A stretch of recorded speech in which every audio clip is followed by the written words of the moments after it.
The Qatar Economic Forum, powered by Bloomberg, returns to Doha May 12th to 14th. Led by Bloomberg's global newsroom, the forum sparks conversations that break news, move markets, and unite influential leaders from around the world, shaping the future of business and investment. Join us in Doha and be there as it happens. Request an invitation today at QatarEconomicForum.com.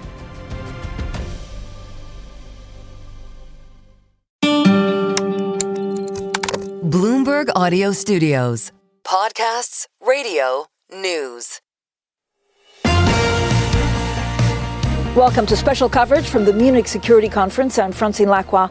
Now, Marco Rubio, of course, the U.S. Secretary of State, has reassured European partners that the end of the transatlantic alliance is neither a goal or a wish. He speaks with our editor-in-chief, John Micklethwait. Thank you, Francine. Mario Rubio, Secretary of State, thank you for talking to Bloomberg. You've just made this rather remarkable speech where you talked about the destiny of Europe and America always being intertwined. You talked about an alliance which has stretched all the way culturally from Michelangelo to the Rolling Stones, a first, I suspect, for a Secretary of State, but a culture that has bled and died together.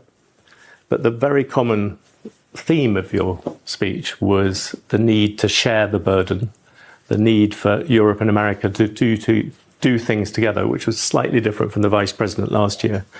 Were you kind of offering a carrot where perhaps he was offering a stick? I think it's the same message. I think what the Vice President said last year very clearly was that Europe had made a series of decisions internally that were threatening to the alliance and ultimately to themselves, not because we hate Europe or we don't like Europeans, but because what is it that we fight for? What is it that binds us together?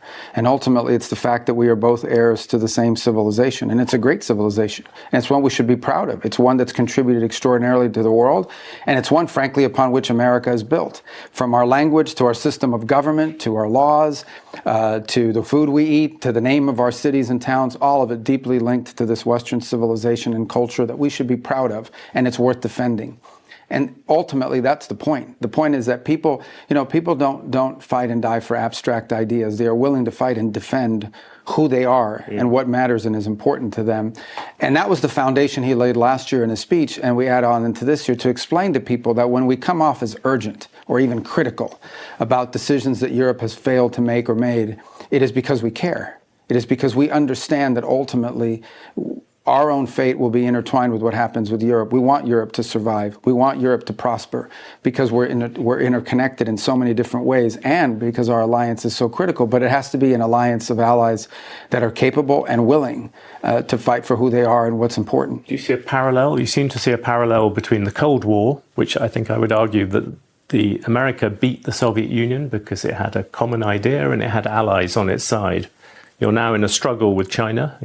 As people say, you've often been a hawk on that subject. You're in a struggle with China. Do you think you absolutely need Europe to be able to? Yeah, I would say two things. The first, the mentions of the Cold War to remind people of everything we've achieved together in the past, in times when there was doubt. I mean, it's hard to imagine today, but there were those who believed in the 60s and 70s even that at a minimum we had reached a stalemate, and worse, that perhaps Soviet expansion was inevitable and that we needed to come to accept it. There were voices that actually argued this. And so it's reminding people of what we've done together in the past, but it's also a reminder that at the end of that era, when we won the Cold War, there was this euphoria that led us to make some terrible decisions that have now left us vulnerable. It deindustrialized the West. It left us increasingly dependent on others, including China, for our critical supplies, and that needs to be reversed in order to safeguard us. And so I do think, yes, it would be ideal to have a Western supply chain that is free from extortion from anyone. Leave aside China, anybody else. We should never be in a situation where our alliance and our respective countries are vulnerable to extortion or blackmail because someone controls 99% of something that's critical to national life. So I think we do have a vested interest in that regard. Today is different than yesterday, but it has parallels, not in that China's the new Soviet Union, but that in our future, collectively, we'll be stronger if we work on these things together. Do you worry from that perspective, the fact that, especially in the recent period, various sort of allies, Mark Carney has just been to Beijing, Starmer has just been to Beijing, Merz is about to go there. Do you worry that they're beginning to drift off too much in that direction? No, I think nation states need to interact with one another. Just because remember, I serve under a president that's willing to meet with anybody. Yes. I mean, to be frank, I'm pretty confident in saying that if the Ayatollah said tomorrow he wanted to meet with President Trump, the president would meet him, not because he agrees with the Ayatollah, but because he thinks that's the way you solve problems in the world, and he doesn't view meeting someone as a concession. Likewise, the president intends to travel to Beijing and has already met once with President Xi. And in this very forum yesterday, I met with my counterpart, the foreign minister of China. So we expect nation states to interact with one another. In the end, we expect nation states to act in their national interest. I don't think that is that in no way runs counter to our desire to work together on things that we share in common or threats we face in common. But I don't think visiting Beijing or meeting with the Chinese is, on the contrary, I think it would be irresponsible for great powers not to have relationships and talk through things, and to the extent possible, avoid unnecessary conflict.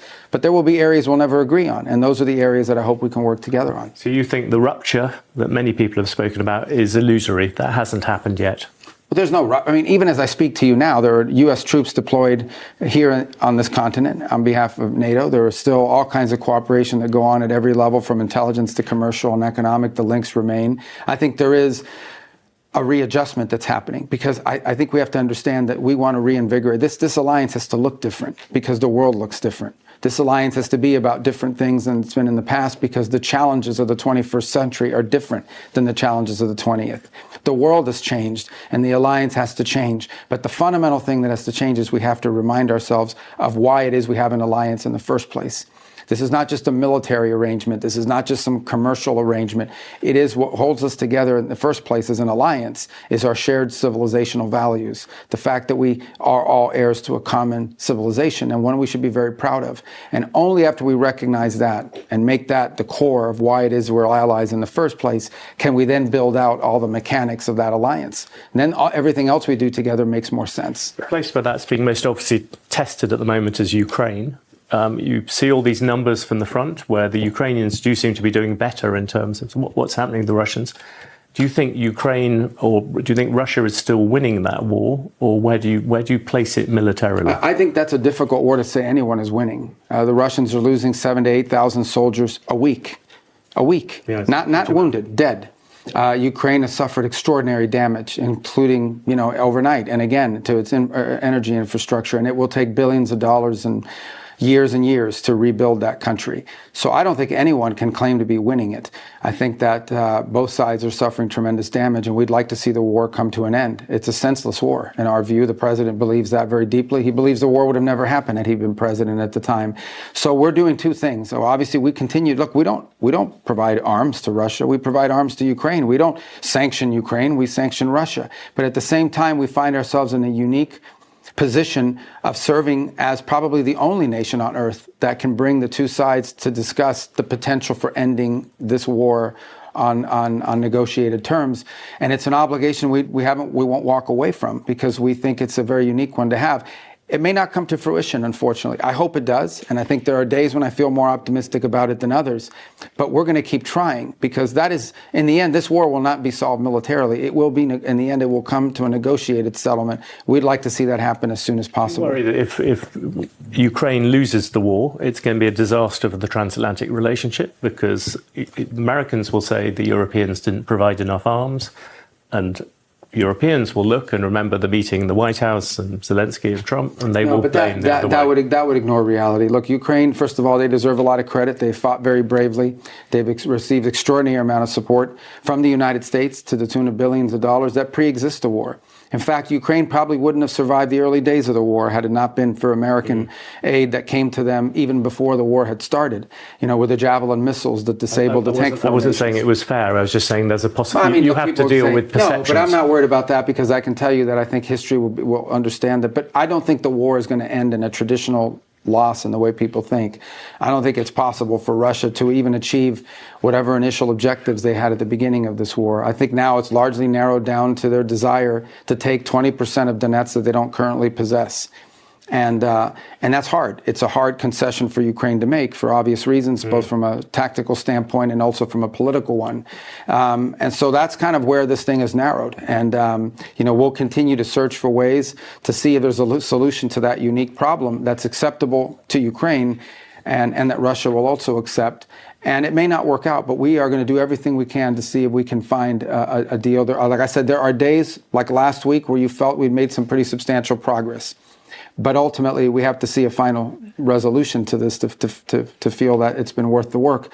But we're going to keep trying. And our negotiators, Steve Witkoff, now Jared Kushner's involved, have dedicated a tremendous amount of time to this. And they'll have meetings again on Tuesday in regards to this. What about a country with which you've had a long interest, Cuba? You mentioned it obliquely in the speech, talking about the Cuban Missile Crisis.